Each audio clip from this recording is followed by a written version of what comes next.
Hello viewers, मैं कुलसुम अहमद बात कर रही हूँ और आज हम पढ़ने जा रहे हैं क्रॉस इलास्टिसिटी के बारे में।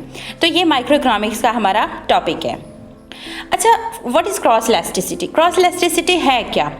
एक्चुअली आप अगर इलास्टिसिटी ऑफ डिमांड की तरफ जाएं तो आप देखते हैं कि वहाँ पर आप एक प्रोडक्ट का उस प्रोडक्ट की प्राइस के साथ रिस्पॉन्स चेक करते हैं। मीन्स अगर चॉकलेट्स की मार्केट में चॉकलेट्स की प्राइसेस कम हो जाती हैं तो आपको पता है कि लॉ ऑफ डिमांड के मुताबिक अगर कीमतें बढ़ती हैं तो क्वांटिटी डिमांड कम होती है। मीन्स अगर चॉकलेट्स एक्सपेंसिव हो जाएंगी तो लोग कम चॉकलेट्स को बाय करेंगे। तो उसमें आप इलास्टिसिटी में आप अंडरस्टैंड कर रहे थे response of price of chocolate with respect to response of quantity demand of chocolate. ठीक है, आप एक ही मार्केट से डील कर रहे थे, लेकिन यहाँ पर आपने क्या करना है, आपने अपनी प्रोडक्ट का रिस्पांस चेक करना है किसी और प्रोडक्ट के साथ। मीन्स अगर चिकन और बीफ की मार्केट को लें, अगर बीफ सस्ता हो जाएगा तो उससे चिकन की क्वांटिटी डिमांड पर क्या फ़र्क पड़ेगा। तो इस चीज़ को हम बोलते हैं क्रॉस इलास्टिसिटी ऑफ डिमांड। अच्छा, why to measure cross elasticity? क्यों, क्या ज़रूरत है हमें कि हम क्रॉस इलास्टिसिटी को मेजर करें? सबसे पहले आपने ये देखना होता है कि आप क्रॉस इलास्टिसिटी सब्स्टिट्यूट गुड्स के साथ और कॉम्प्लीमेंट्री गुड्स के साथ या फिर कॉम्पिटिटर्स के साथ आप अंडरस्टैंड करने के लिए मेजर करते हो। ठीक है, अगर आपका कॉम्पिटिटर अपनी प्राइसेस को कम करता है तो उससे आपकी क्वांटिटी डिमांड पर क्या फ़र्क पड़ेगा। मीन्स अगर आप डेफिनेटली अगर उसने सस्ता कर दिया और कस्टमर उस तरफ चले गए तो आपके प्रोडक्ट के साथ क्या होगा, आपके रेवेन्यूज़ के साथ क्या होगा।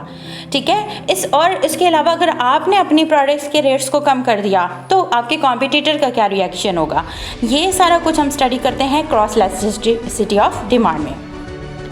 अच्छा, इसके एग्जांपल्स क्या हैं? मिसाल के तौर पे कुछ हमारे पास कॉम्प्लीमेंट्री गुड्स हैं। यहाँ पे हमने एक एग्जांपल ली है सिनेमा की।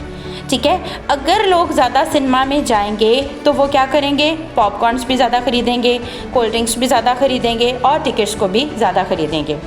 अब अगर हम सिनेमा की टिकट को सस्ता कर दें, सस्ता करने से क्या होगा, demand of popcorn and demand of cold drink will increase. तो इस तरह से होगा।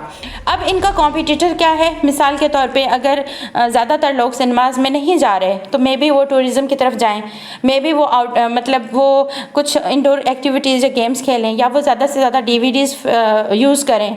तो सिनेमा में आने की वजह से उन सारे कॉम्पिटिटर्स की डिमांड उनके प्रोडक्ट की कम हो जाएगी। अच्छा, इस तरह से डिफरेंट ब्रांड्स हैं हमारे पास। वो ब्रांड्स क्या करते हैं, परसुएसिव एडवर्टाइजमेंट्स बनाते हैं ताकि लोग हमारी प्रोडक्ट को ख़रीदें। तो डेफिनेटली ख़रीदेंगे, कस्टमर उनके पास आएगा तो दूसरी प्रोडक्ट जो राइवल है उसके ऊपर अटैक होगा, यानी कि उसका कस्टमर आप ले रहे हो। इसके लिए आप अगर परसुएसिव एडवर्टाइजमेंट्स बनाते हो तो उससे ब्रांड लॉयल्टी आपको गेन होती है। आपका जो है shift demand curve of rival products, अगर आपकी तरफ लोग आ रहे हैं तो उनका डिमांड कर्व बैक साइड को मूव कर जाएगा। और टू रिड्यूस सब्स्टिट्यूशन इफेक्ट्स, तो सब्स्टिट्यूट गुड्स की जो स्ट्रेंथ है कस्टमर के ऊपर वो कम हो जाएगी। डेफिनेटली कस्टमर आपके साथ लॉयल है, आपकी प्रोडक्ट को ख़रीद रहा है। तो ज़्यादा से ज़्यादा मार्केटिंग हम क्यों करते हैं? क्रॉस इलास्टिसिटी को अचीव करने के लिए। अच्छा, अब यहाँ पे हमारे पास एक एग्जांपल है। अगर आपको इसका क्वांटिटेटिव क्वेश्चन सॉल्व करना पड़े तो आप कैसे करेंगे? हमारे पास दो प्रोडक्ट्स हैं यहाँ पर। मींस हमारे पास प्राइस ऑफ अलास्का एयरलाइन है and price of American airline है। दोनों के रेट सेम हैं और दोनों की क्वांटिटी डिमांड भी हमने सेम रखी है। अब क्या हुआ कि अलास्का वालों ने अपनी जो प्राइस है उसको इंक्रीज़ कर दिया। ठीक है, इंक्रीज़ कर दिया तो क्या हुआ कि यहाँ से जहाँ 200 कस्टमर थे 100 चले गए प्राइस ऑफ अमेरिकन एयरलाइन की तरफ चले गए, क्योंकि वो जो प्राइस है वो इक्वल है, उसी रेट्स पे है। तो दे आर जस्ट हैप्पी कि हम क्यों ना हम वहाँ चले जाएं। तो अब ऐसे में क्या हो गया कि क्वांटिटी डिमांड ऑफ अलास्का जो है वो रिड्यूस हो जाएगी। ठीक है, तो इस तरह से हम क्रॉस को अंडरस्टैंड करते हैं। अब फार्मूला क्या होगा? सेम वही फार्मूला इलास्टिसिटी ऑफ डिमांड वाला आपने देखना है।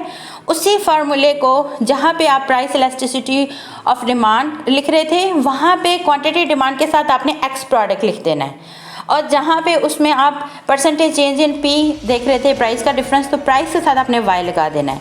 यानी कि एक प्रोडक्ट को नाम दे दो एक्स का, दूसरी को नाम दे दो वाई का, और फिर आप उसकी कंपैरेटिव स्टडी करके अंडरस्टैंड कर सकते हो। तो फार्मूला सेम। अच्छा, क्रॉस इलास्टिसिटी ऑफ डिमांड को हम अंडरस्टैंड करते हैं क्लोज सब्स्टिट्यूट्स में एंड वीक सब्स्टिट्यूट्स में।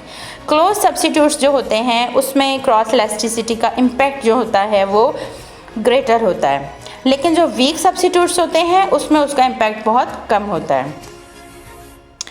इसी तरह से हम कॉम्प्लीमेंट्री गुड्स के देखें कि अगर आपने एक चीज़ का रेट कम हो गया, मिसाल कार का रेट कम हो गया, तो उससे पेट्रोल की बहुत ज़्यादा डिमांड बढ़ जाएगी, क्योंकि कारें सस्ती हो जाएंगी, लोग कारों को बाय कर रहे हैं तो पेट्रोल को डेफिनेटली वो बाय करेंगे। इसी तरह से आप वीक कॉम्प्लीमेंट्स देखें, आपने a large drop in the price of E causes only a small rise in the demand for F. आपने बहुत ज़्यादा उसको ड्रॉप कर दिया है, लेकिन क्योंकि वो वीक कॉम्प्लीमेंट है, उससे उसकी राइवल प्रोडक्ट पे कोई ख़ास फ़र्क नहीं पड़ रहा, या उसकी कॉम्प्लीमेंट्री प्रोडक्ट पे कोई ख़ास फ़र्क नहीं पड़ रहा, तो जो है वो उसकी डिमांड क्या हो जाएगी, बहुत ही कम होगी, यानी कि उस पर इम्पैक्ट जो है वो बहुत कम होगा। अच्छा, इसी तरह से सेम जिस तरह से आपने क्रॉस इलास्टिसिटी पढ़ी, सेम तरीके से आपने करना है इनकम इलास्टिसिटी को।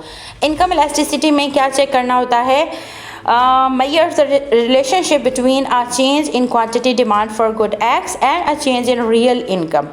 आपने देखना है कि percentage change in quantity demand divided by the percentage change in income, के इनकम बढ़ी तो क्या कस्टमर ने डिमांड बढ़ाई या ना बढ़ाई।